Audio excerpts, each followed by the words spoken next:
Hello again, it's Ray from Two Red Rubber Things, just talking art and other twaddle.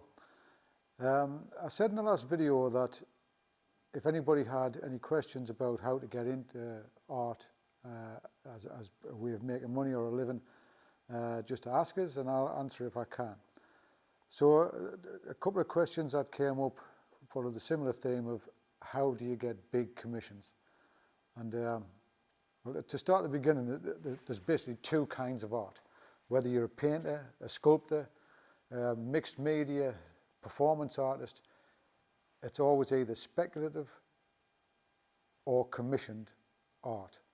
And the only way you can get commissioned for a piece, unless you're very, very lucky, is to do the groundwork and do all of your speculative work. And by that I mean do the work, hope to sell it, get it out and get it seen. If it's liked, people will come to you and or you'll get the opportunity to throw your hat in the ring for various projects. It's a long slog. There's no shortcuts with it unless, like I say, you are very lucky and you've got somebody who totally believes in you whether they've seen your work or not. But that doesn't happen very often. It certainly didn't happen with me. What I did was start, as I say, small. I entered some art competitions. Don't say that many of them now, but having said that, I'm not looking for them now the way I was. So you enter competitions, you put yourself out there, you've got to sort of have a hide like a rhino. You will get knocked back. You'll get knocked back, knocked back, knocked back. You've got to try and ignore them, but it's impossible. But you've got to try and take the positives from it and try and sort of move on and get yourself in the space where your work's getting seen and hopefully appreciated. So there's that route of competitions. There's also the route of art fairs. Doing the right fairs is the tricky thing, because the right fairs cost a lot of money. We did, and there's not that many of them about now either, to be honest. There used to be quite a few.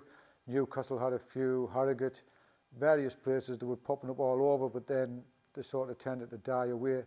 Manchester's a good one, and then you've got the London ones, which I tend to sort of always stay clear of.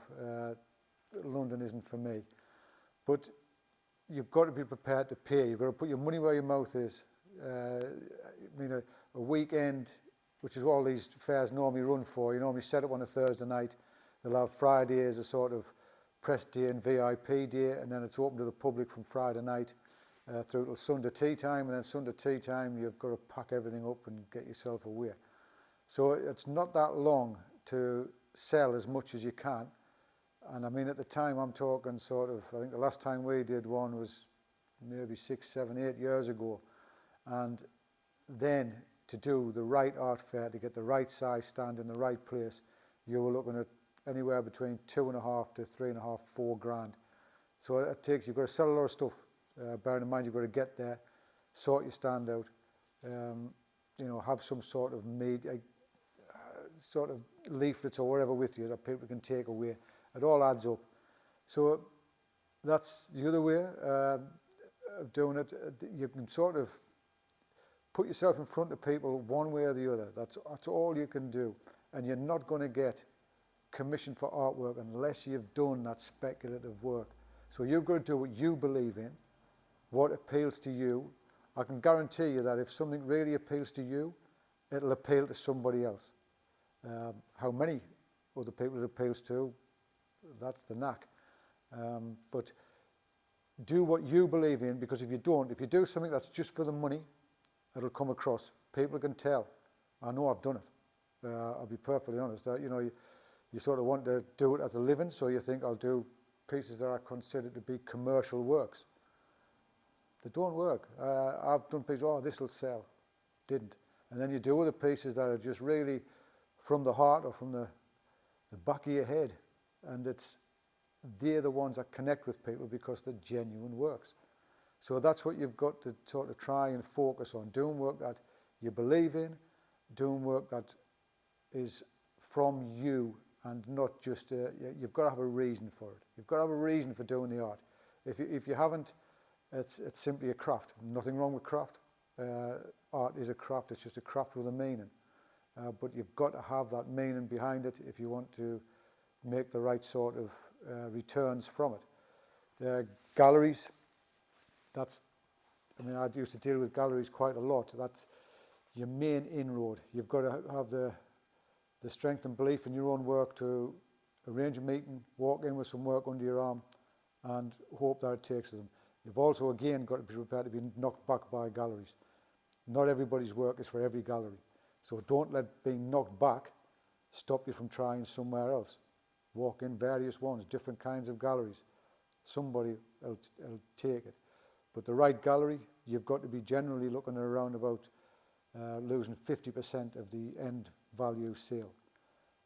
You can, if you want to sell watercolours of a countryside scene for 25, 30 quid a pop, originals, then that's great. If all you're wanting to do is pay for your paint and pay for, your hobby, and justify your hobby and hope that people like it, no problem with that at all. But you're not going to make a living out of that way.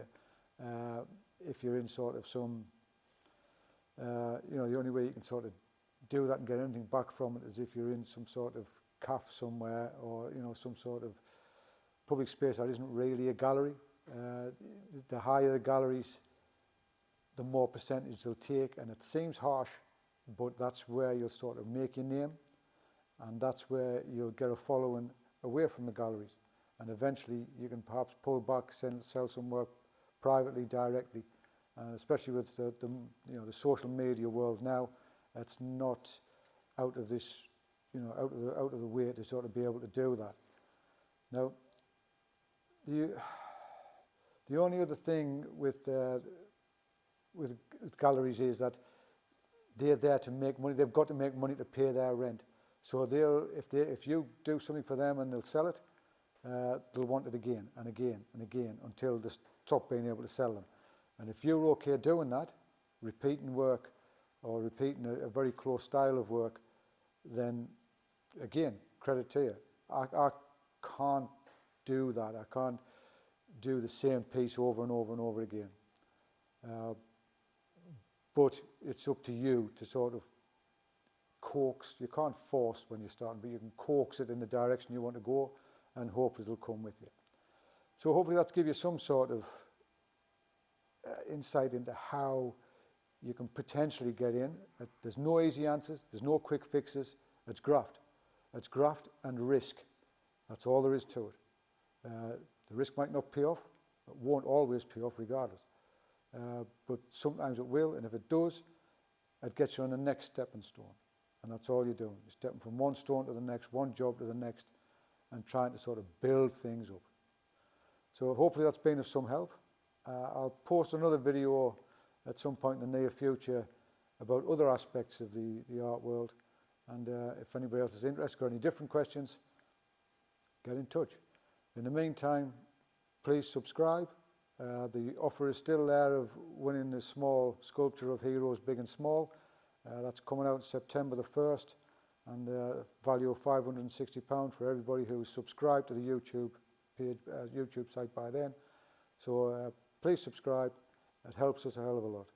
So thanks for listening, and I'll see you next time.